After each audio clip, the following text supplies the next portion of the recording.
Olá pessoal, tudo bem? Sejam bem-vindos a mais um módulo do nosso treinamento sobre recursos no processo penal. Você que está chegando agora, deixa eu te atualizar. Nós montamos um treinamento em recursos no processo penal. Tivemos no primeiro módulo a teoria dos recursos, muito interessante. Você tem que assistir para conseguir entender os recursos em espécie. Depois trabalhamos com recurso em espécie, o primeiro deles, recurso em sentido estrito, artigo 581 do CPP, isso está lá no módulo 2. Trabalhamos no módulo 3 com recurso de apelação e hoje, nesse quarto módulo, nós vamos trabalhar com o agravo em execução penal. Um recurso muito simples, mas que você precisa ficar atento. Ele tem toda a sua base procedimental herdada do recurso em sentido estrito. E é importante que você saiba como isso funciona. Então vamos lá. Primeira coisa, o agravo em execução é previsto no artigo 197 da LEP, Lei de Execução Penal. Portanto, essa lei é a 107.210 de 84. Você vai ver que lá no artigo 197 está expresso o quê? Das decisões proferidas na execução penal, cabe agravo. A lei sequer fala agravo em execução, mas cabe agravo em execução, né? Agravo em execução penal. E é interessante até que você adote essa nomenclatura para não confundir com o agravo lá do processo civil. No processo de execução, ele surge o seguinte: a gente tem uma sentença condenatória penal, essa sentença gera um título executivo ou executável, como você quer, e em razão desse título, o Estado irá executar a pena, porque tem uma sentença penal condenatória. Durante esse processo de execução da pena, qualquer decisão será combatida através do agravo. Agora, um detalhe que nós temos que entender é que nós temos a execução definitiva, quando a sentença transitou em julgado, tá? Sentença transitada em julgado, e temos a execução provisória, quando nós ainda estamos com a prisão cautelar do réu. Quando que é uma execução provisória? Vou citar um exemplo muito tranquilo para você. Imagine que o juiz condenou o seu cliente a uma pena de 6 anos de reclusão. Ou melhor, condenou o seu cliente a uma pena de 8 anos de reclusão em regime fechado. Beleza. Condenou o seu cliente a 8 anos em regime fechado. A partir daí, você vai fazer, o promotor não recorreu, você que recorre, querendo absolvição. Se o promotor não recorreu, essa pena não vai aumentar. Lembra quando eu falei da não reformatio impeius, não pode reformar para prejudicar? Então imagine que o juiz condenou o seu cliente a uma pena de 8 anos, em regime inicialmente fechado, o promotor não recorreu, você recorreu e quer a absolvição do seu cliente, beleza, tudo bem? Se o promotor não recorreu, essa pena não vai aumentar. É a non reformatio impeius. Nós falamos disso lá na teoria dos recursos. O que significa dizer que, enquanto tramita o recurso, você pode pedir lá na secretaria para iniciar a execução provisória da pena, porque o seu cliente tem benefícios que ele já pode usufruir. Por exemplo, ele ficou 1 ano e 2 meses preso aguardando julgamento. Nós já podemos fazer a detração desse tempo de pena. Dos 8 que ele foi condenado, só falta cumprir 6 anos e 8 meses. Ele já pode ir direto para o semiaberto. E aí você vai pedir a progressão dele para o semiaberto com direito a trabalho externo. Se o juiz negar, agravo em execução. Mas observem, nós estamos diante de uma execução provisória. Sim, mas a lei de execução penal, lá no seu artigo 2º, fala: essa lei se aplica às execuções definitivas e provisórias. Portanto, se na execução provisória que você pediu para progredir seu cliente para o regime semiaberto, o juiz da execução negou, você já pode interpor agravo em execução. Tá? Então, agravo em execução é o recurso cabível contra decisões proferidas na execução penal. Quais os requisitos? Apenas esses. que na execução penal tenha sido proferida uma decisão cabível de recurso. Imagine um pedido de livramento condicional, um pedido de progressão de regime, um pedido de remissão de pena, um pedido de saída temporária, um pedido de permissão para saída, um pedido de autorização para o seu cliente receber uma determinada visita num regime especial, um pedido de substituição de estabelecimento, transferência de estabelecimento prisional, qualquer pedido que foi feito para o juiz da execução penal. Se o que ele falou configura uma decisão, se o ato dele é uma decisão, então cabe agravo em execução. Pode ser interposto, a exemplo do que falamos outras vezes, por petição ou termo. Como assim por petição? Você faz uma petição e junta.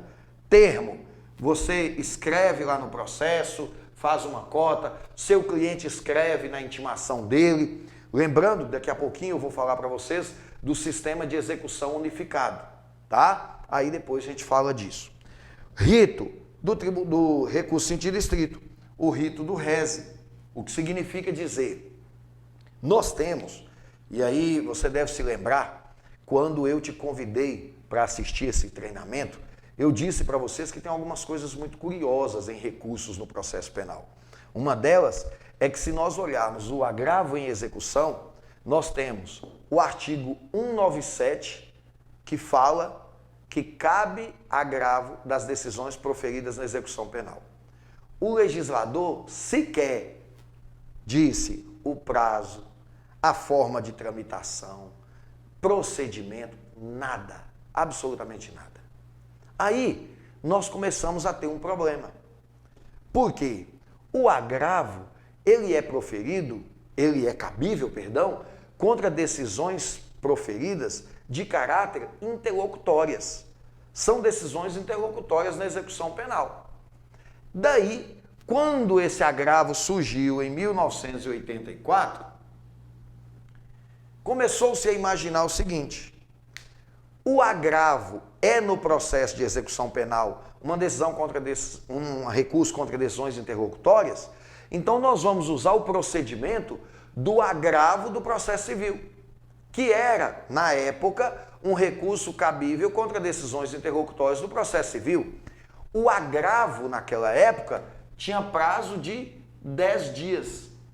E aí o recurso de agravo em execução tinha prazo de 10 dias. De repente, alguns tribunais começaram a entender que no processo penal, o recurso cabível contra decisões interlocutórias, em regra, é o recurso em sentido estrito, que o prazo é de 5 dias. Aí virou aquela confusão. Eu não sei se eu sigo o agravo do processo civil, se eu sigo o recurso em sentido estrito. O STF veio, através da súmula 700, e definiu o prazo para o agravo em execução é de 5 dias. Como o STF disse isso na súmula 700, nós entendemos que o STF está entendendo que aplica-se ao agravo em execução o rito do rese. Porque se eu estou adotando o prazo do rese, então eu vou adotar o rito do rese. Muito embora essa súmula poderia ter resolvido nossa vida, né? Para o agravo em execução, adota-se os ritos e os prazos do rese. Estava resolvido. Mas não. O prazo para agravo em execução é de 5 dias. Está aí o rito. Continuou não falando nada. Aí nós tivemos que adotar o rito do recurso em sentido estrito. Ou seja, interposição no prazo de 5 dias. Interposição 5 dias. Razões 2 dias. Então é assim que vai tramitar o agravo em execução no processo penal. Beleza? Vou apagar aqui para a gente falar um pouco do procedimento, da tramitação dele. Beleza? Então vamos lá, gente. Dando continuidade. O que nós vamos falar agora? Da legitimidade. Observem, desde quando eu trabalho com vocês o recurso em espécie, é a primeira vez que eu estou dando atenção para isso aqui, ó. Legitimidade. Por quê? Porque você precisa entender quem é legítimo para recorrer, para interpor o agravo em execução. Primeiro, quem pode recorrer? o MP, lógico, se o juiz deu uma decisão que o MP não concorda, ele vai recorrer. Por exemplo, o juiz concedeu livramento condicional, o promotor não concorda, ele vai interpor agravo em execução. Quem pode recorrer? Advogado de defesa, seja ele nomeado ou constituído. Ele não concorda com a decisão, ele vai recorrer. Quem pode recorrer? O próprio réu. Exercício da autodefesa. O réu foi intimado da decisão, ele não concorda e quer recorrer. Ainda que o advogado não queira. O advogado pode querer recorrer, o réu. E aqui o mais importante, defensor público, mas observe, eu não estou me referindo aqui ao defensor público que está atuando para aquele advogado que não tem, para aquele réu que não tem advogado. Não é isso. Eu estou me referindo em especial ao defensor público que atua na execução penal como fiscal da lei. Isso é novo para você. Talvez você nunca tenha percebido isso, mas a Lei 12.313 de 2010, Lei 12.313 de 2010, elegeu o Ministério Público também como fiscal da lei na execução penal, a exemplo do que acontece com o promotor. Então vejam bem, imagine que o seu cliente tenha recebido o indeferimento de um pedido. Ele pediu uma remissão na pena, vou citar um exemplo aqui, ele pediu uma remissão na pena por estudos, ele estudou dentro da unidade prisional e quer uma remissão na pena. O juiz deu uma decisão, o advogado de defesa não recorreu, o réu não recorreu. Olha que o réu tem advogado, não recorreu. O promotor pode recorrer. O defensor público pode recorrer. Olha só, o advogado de defesa não recorreu, o réu não recorreu, o defensor público, que atua como fiscal da lei, pode recorrer. E aí, muito cuidado. Primeiro, não adianta você espernear e ficar com raiva, achar que a defensoria está querendo tomar seu cliente. Se tem uma coisa que a defensoria não faz questão, é de ter cliente. Para a defensoria, o sonho de consumo é que não tivesse ninguém preso para ela não precisar fazer essa parte da execução. Então a defensoria não está querendo tomar cliente seu. Só que se você cochilar, se você der uma bobeira enquanto advogado, a defensoria pública recorrer e ganhar, você perdeu o cliente. Pode ter certeza que você perdeu o cliente. E não adianta reclamar porque é direito da defensoria pública. Imagina uma situação que você tem certeza que não deve recorrer. O réu tem certeza que não deve recorrer, mas o defensor público entende que deve recorrer. Ele vai recorrer, o recurso vai ser recebido. Cuidado com isso. Se você se deparar com uma situação dessa na prática, é melhor você ir até seu cliente e explicar para ele por que você não quis recorrer e explicar por que a defensoria está recorrendo. Por quê? Porque é provável que o seu cliente tenha um colega de cela que é defendido pela defensoria pública porque ele não tem condição de contratar advogado. Ele não vai saber que nesse caso dele, o defensor público está atuando como fiscal da lei. Ele não vai saber. Então é bom que você explique para ele. Se for um cliente esclarecido, é ideal que leve até uma cópia da lei, um vadimeco e mostre para ele. Fala assim, ó, tá aqui, o defensor público é fiscal da lei. Ele pode não concordar comigo e com você e pode recorrer. É direito dele, tá? Então tome muito cuidado com isso. Procedimento. Interposição. Prazo, 5 dias. Excelentíssimo senhor doutor juiz de direito da execução penal da comarca de tal lugar, fulano de tal, não concordando com a decisão proferida por vossa excelência, as folhas tal, dela deseja recorrer com base no artigo 197 da LEP, interpondo neste momento agravo em execução penal. Pugna vossa excelência que, recebido o presente recurso, intime-se a defesa para apresentar as razões. Desde já, indica a vossa excelência as peças para a formação do instrumento. Observe, você vai interpor o recurso dizer que não concorda com a decisão.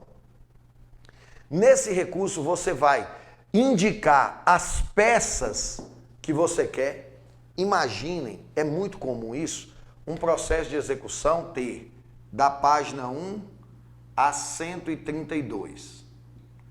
Processo de execução é muito comum ter muito documento. Tudo que acontece no presídio vai para o processo de execução.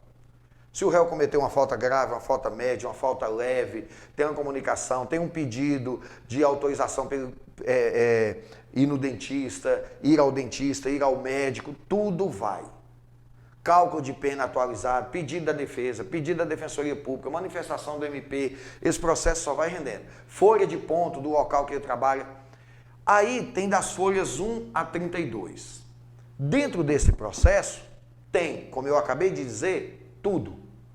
Atestado médico, porque ele trabalha na unidade prisional, mas ficou 3 dias afastado do serviço por causa de doença, atestado. Tudo está lá. Você pede um livramento condicional e o juiz indefere.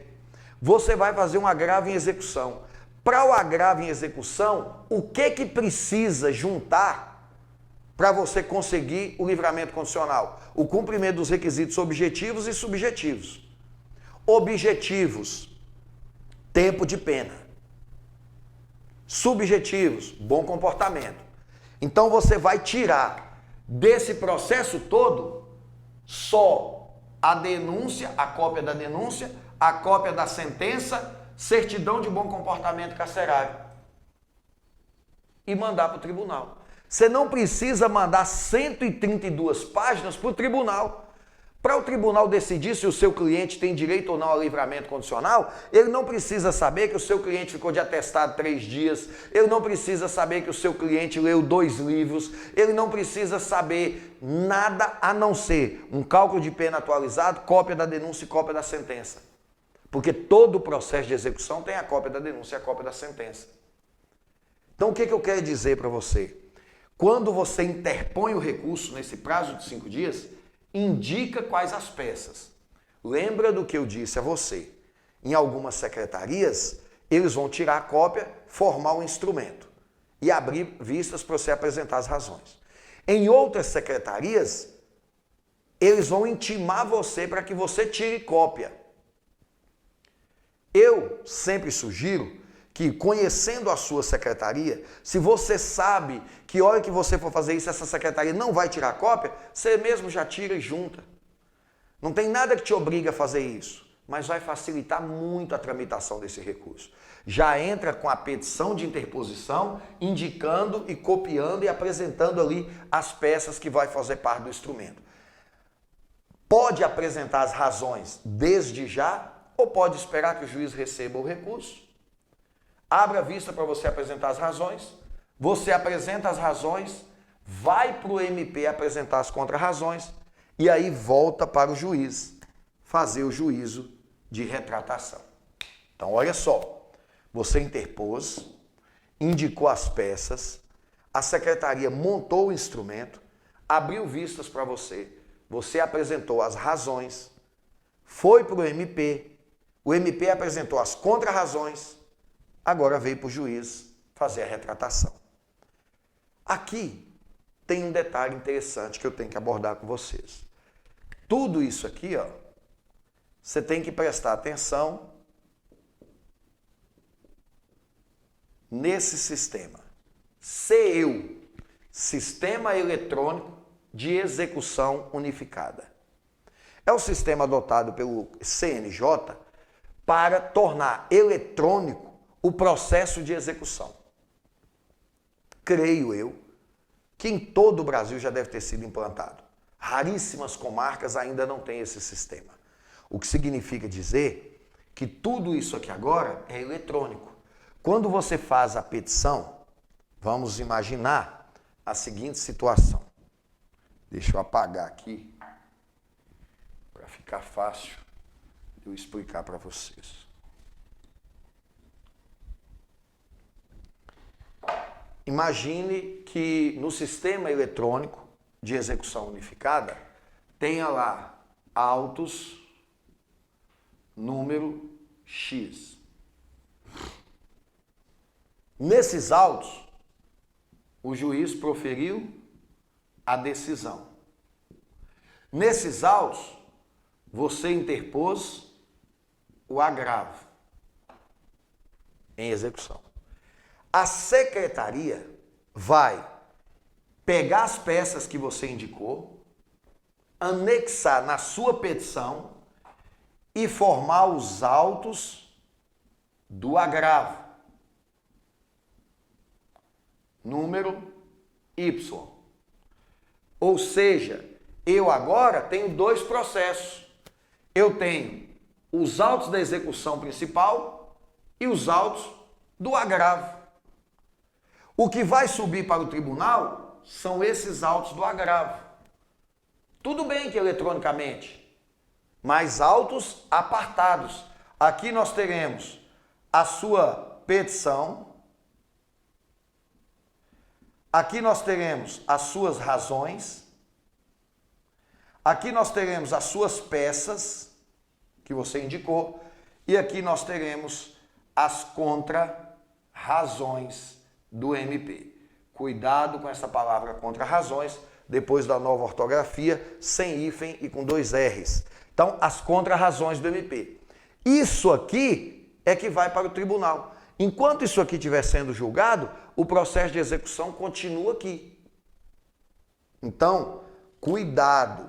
Lá no recurso em sentido estrito, tem recurso que sobe nos próprios autos, tem recurso que sobe por instrumento. No agravo em execução, tudo sobe por instrumento. Tá? Nunca o agravo principal, o recurso principal vai subir. O processo principal, perdão. O processo vai ficar aqui em primeira instância. O que sobe é o agravo de execução, o agravo em execução. Beleza? Aí o juiz vai fazer juízo de retratação.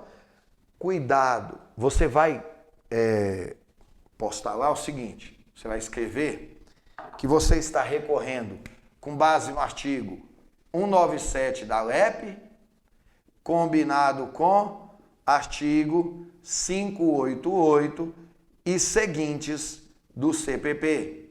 Por quê? Porque é o 197 da LEP com toda a ritualística do recurso sentido estrito. Então, observe, você interpõe o recurso com base no 197 da LEP, combinado com 588 e seguintes. Por quê? Porque o agravo em execução segue o rito do recurso em sentido estrito. É por isso que no pedido do seu recurso, você vai pedir o juiz para exercer o juízo de retratação. E por que o juízo de retratação? Juízo de retratação. Por que isso? Porque esse agravo segue o rito do recurso sentido estrito e o recurso sentido estrito permite juízo de retratação. O juiz pode ler a sua petição, concordar com você e dar provimento ao seu pedido sem o recurso subir para o tribunal. Daí o fato da gente dizer que esse recurso tem o efeito devolutivo misto. Mas, cuidado. O agravo em execução não tem efeito suspensivo.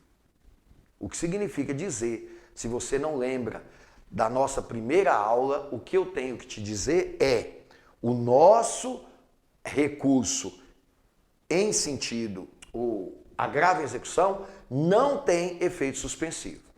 Lá na primeira aula de teoria eu expliquei isso: efeito devolutivo, efeito suspensivo. Tudo bem. No agravo, o efeito é só devolutivo. O que significa dizer, o fato de você recorrer não suspende a decisão do juiz. A decisão do juiz já produz efeito desde já.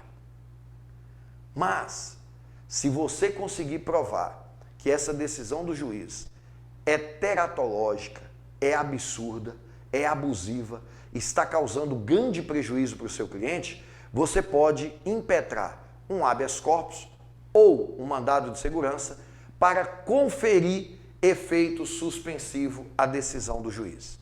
Ou seja, você interpõe o agravo e pede ao tribunal para que receba esse agravo no efeito suspensivo. ou seja, para que suspenda a decisão do juiz. Isso é comum, por exemplo, você entra com habeas corpus quando o seu cliente estava em regime aberto, o juiz colocou ele no fechado, então o direito de ir e vir está comprometido, e aí você vai pedir num habeas corpus para conferir efeito suspensivo. O tribunal só vai admitir isso em situações absurdas, situações teratológicas, aquelas assim impensadas que um juiz pudesse fazer. Segundo, mandado de segurança quando não cabe habeas corpus.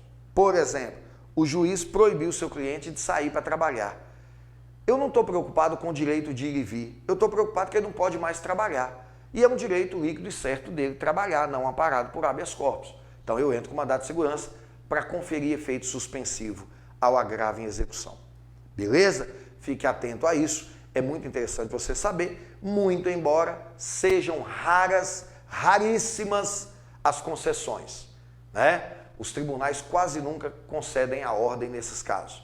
Mas, de uma hora você pode lidar com uma situação muito absurda, o seu recurso cair na mão de um desembargador que é um estudioso do assunto e ele pode conferir efeito suspensivo ao agravo em execução. Bacana? Era o que tínhamos para falar sobre agravo em execução. Peço a você que fique atento à tramitação. No módulo passado você viu eu explicando como que o recurso tramita no tribunal, né? Para saber se tem diferença de tramitação do recurso de apelação para agravo em execução, pegue o regimento interno do tribunal para o qual você está recorrendo. Beleza? No próximo módulo, nós vamos falar de recurso especial e recurso extraordinário. Não percam, espero você lá nesse módulo. Pode ter certeza que são os dois recursos mais complexos que nós temos na esfera criminal.